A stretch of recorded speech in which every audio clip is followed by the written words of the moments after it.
Hi folks, welcome to the Prepared Homestead. This is Travis. Thank you for stopping by for a visit. The video today might be all over the board.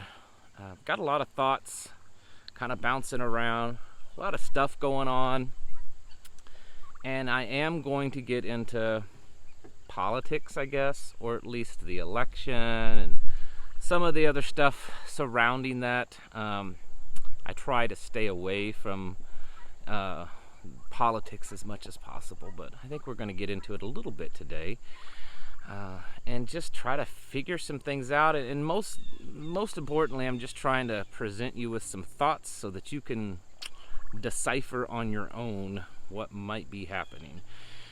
Before we get started, if you wouldn't mind, click the little thumbs up thingy or whatever, subscribe to the channel, and click the little bell off to the side. That way you get notifications when I drop new videos, which is almost daily.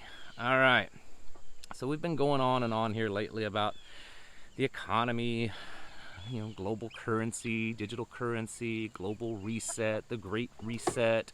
I'm being surrounded by turkeys, chickens, and guineas right now. We've been talking about this stuff a lot, and I don't want it to get to a point that you're tired of it. We still, talk and think about prepping, and we still talk and think about homesteading stuff, but I think that this stuff is just, it's right now, it's happening right now, and we need to be aware of it and not get to the point that we're just tired of it, because it's important. I think anyways, maybe I'm wrong. But we're also going to talk about what's going on here in U.S. politics, because it's crazy. This has got to be the craziest election year that I've ever seen. And I know people say that all the time throughout all of history. But there's definitely stuff going on that either doesn't make sense, or you just almost have to believe that there's something else really going on, and that what we're seeing is not really the truth. So let's talk about some of the stuff that's happened recently.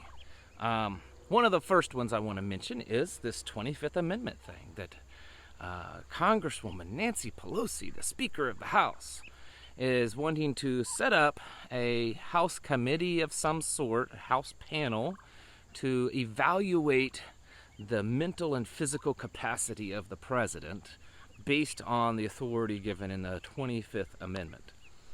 I'm no doctor, and I'm no psychologist or psychiatrist or whatever, but if I put the president up against Nancy Pelosi and Joe Biden and several other elderly leaders in our government, I think they all need some evaluation, right?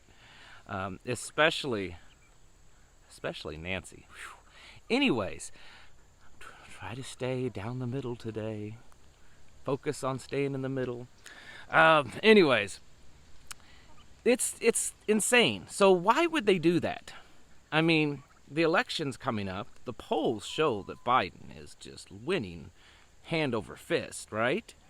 They claim that he's going to win this handily, and yet they're trying to still remove the president from office. I mean, it's definitely starting. I mean, it has for a long time, but if anything sounds like a coup against the sitting president, this certainly sounds like it. Right before an election, they're going to do this. Now, part of what I'm seeing is that they're claiming, based on the fact that he contracted the coronavirus, that maybe he needs to be evaluated and determined whether he's still fit for office. I mean, presidents get sick.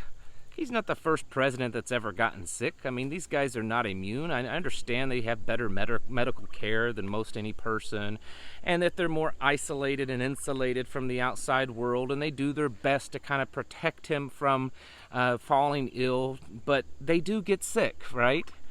So why would this be such a big deal? Maybe it's because of how his sickness happened, which is still very questionable, I believe. And I know that there are some of you that are very very sold out for Trump. And I'm not putting you down or anything, but don't be so blinded by him that you don't look at objectively at what's going on. I mean, any way you look at it, with him becoming ill, I think that there's something that's not right, not being told the truth. You know, supposedly he got the illness, he got kind of sick with it, possibly really sick, bad enough to go to the hospital. I mean, they have ways of providing just about all the medical care you need at the White House, but he was sick enough to go to the hospital. There were reports that for a while he could have been getting kind of pretty sick, you know, increased fever, breathing problems, and then 24 to 36 hours later, he's pretty much fit as a fiddle. In fact, his own words is by the next day, he felt he was good enough to go back to work. And I know they're talking about this miracle drug that they've created, but here's the deal. Either, I mean, if he was as sick as what they're saying it is, then how did he get well so fast? I mean, or maybe he just wasn't that sick. Maybe he wasn't even sick at all. It is kind of strange. You have to admit that. Regardless of what you think about the president, it is kind of strange that he got sick, and apparently pretty sick, and then recovered. So, I mean, you don't really recover that quickly from a cold or a flu, even a mild cold or flu. I mean, when I get a cold, I may not be like in bed sick, but I'm still like kind of got the sniffles and runny nose and coughing, you know, for, you know, days, maybe even a week or so before it all finally clears up. And if you get the flu, I mean, the same thing. You may only have it bad for a day or two, but, you know, you're usually still kind of feeling blah and still kind of got some sneezing and coughing and things like that for a few days afterwards. So, and I know that many of you think that there is no virus at all, and that's fine to believe that. I believe that there is something there. I don't believe it's what they're telling us. But if there isn't a virus at all, then why is the president claiming that he had it? I mean, there's also speculation of this being a biological attack against the president. And it does in a lot of ways kind of look that way, considering so many people within his circle has contracted it. And there's not been any people that at least they've publicly come out with on the Biden camp and on the left that has contracted it. Of course, they're saying that they're not getting it because they wear masks. Well, we've seen lots of videos with them not wearing masks. We've seen lots of videos with people on the Trump side wearing masks. I don't believe that at all. So what's going on there?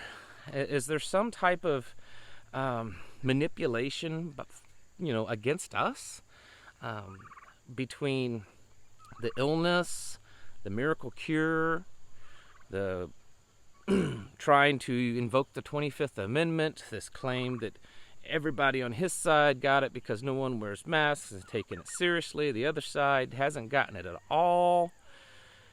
I mean, and then we go into the whole, you know, how Biden is apparently leading in all these polls that none of me, you know, me, you, no one else in the country is privy to the actual data of the polls to be able to have, you know, proof that these polls are legitimate, right?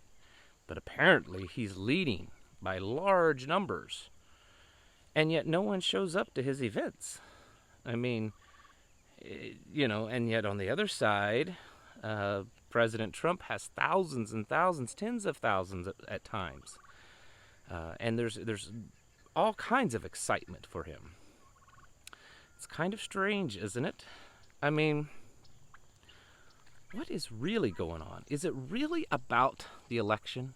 Is it really about getting one of those two people in office?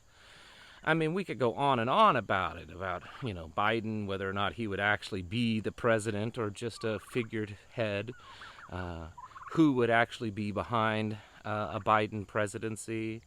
What is really going on with Trump and all the conspiracies and the secrets and the whispers surrounding him and the people that follow him and indictments that we never see, the constant drumbeat that there's going to be this takedown of the swamp, and it's been almost 4 years, and we've not really seen a lot of advancement. I mean, there's been a few things, but what is really going on?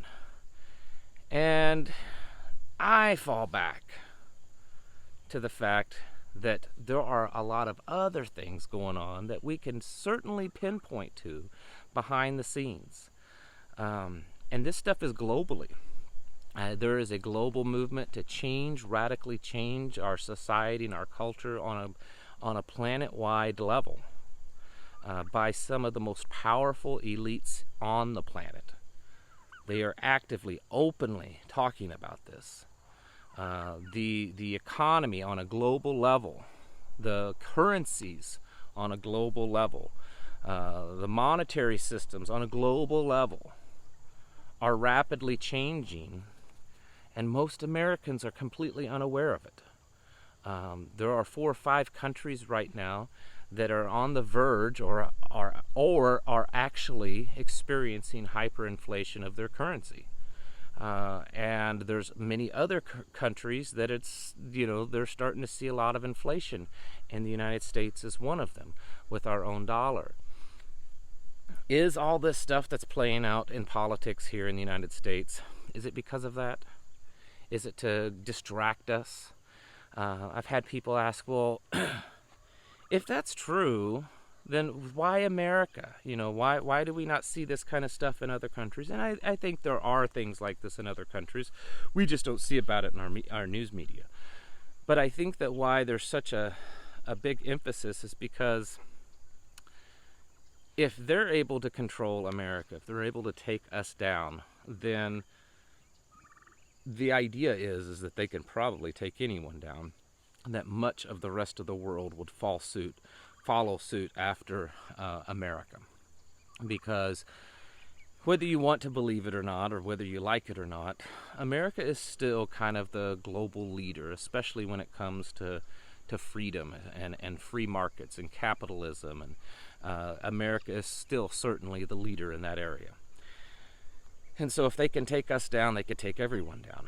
Is that what's going on, though? I mean, or is there something else? And I know there's many theories on what's going on here in American politics, and I've tried to keep up with some of them just to kind of see what's being said. But I think it's pretty safe to say that there's certainly something happening that isn't what we're being told on face value.